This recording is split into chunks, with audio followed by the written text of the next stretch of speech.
Madame, Mademoiselle, Monsieur, bonjour. Je m'appelle Jean-Charles Bourquin. C'est aujourd'hui le samedi 18 mai 2019. Depuis de nombreux jours, je donne l'alerte et j'informe au sujet de la très grave pollution émise lors de l'incendie de la cathédrale Notre-Dame de Paris les 15 et 16 avril derniers. C'est l'association Robin des Bois qui a commencé d'alerter la presse et les pouvoirs publics. Le 10 mai dernier, elle a été rejointe dans une conférence de presse par l'association Henri Pézerin et l'association des familles victimes du saturnisme, cette maladie très grave causée par l'intoxication au plomb.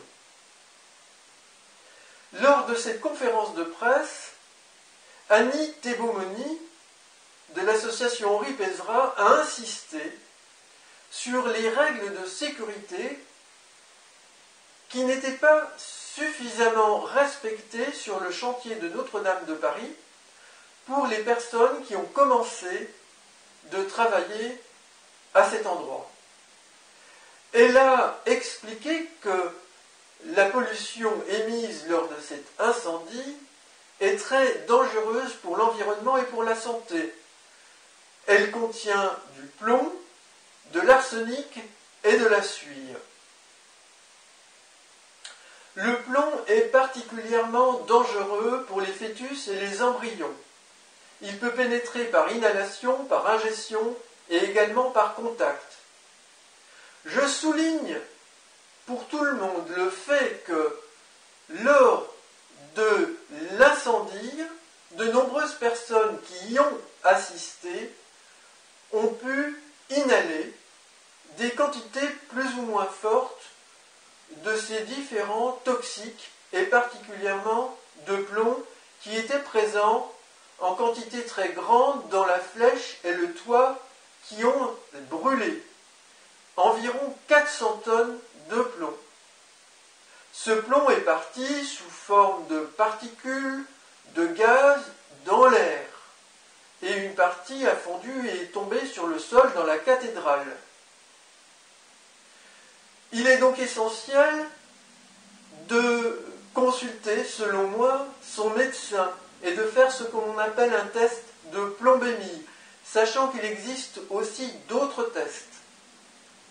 Mais là-dessus, les autorités ne nous informent pas, pour l'heure, d'un plan mis en place, ainsi que je l'ai demandé par lettre à Emmanuel Macron le 30 avril dernier, d'un plan qui prenne en compte l'ensemble de la pollution et de ses problèmes lors de cet incendie et après, et qui organise donc le dépistage du plomb pour les personnes potentiellement victimes, l'analyse du plomb dans les appartements, l'aide financière apportée aux personnes qui ont besoin éventuellement en urgence de changer la moquette ou d'autres problèmes liés à la présence du plomb dans leur logement,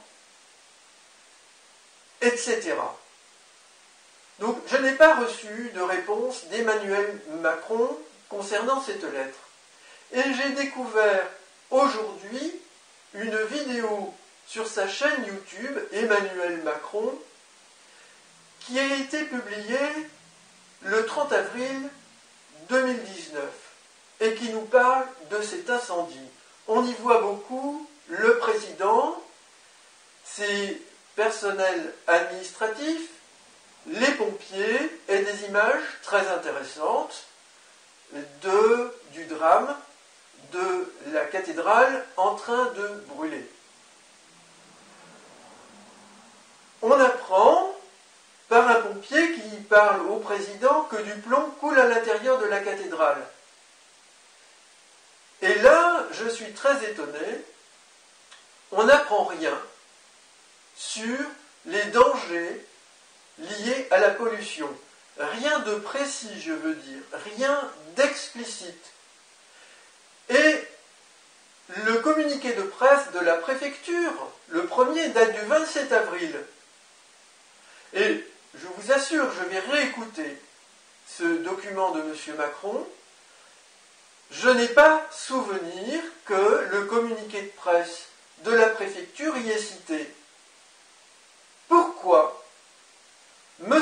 Macron ne prend pas fait et cause, lui qui est le chef de l'État qui est propriétaire de la cathédrale Notre-Dame de Paris, responsable de cet incendie tant que, on n'a pas trouvé éventuellement d'éventuels fautifs, pourquoi M. Macron ne prend pas fait et cause pour l'environnement et les victimes de cette pollution? Le 30 avril, ça fait tout de même près de 15 jours après le drame.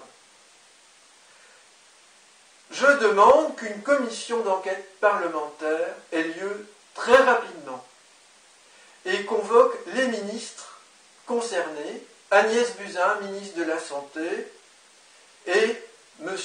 Castaner, ministre de l'Intérieur.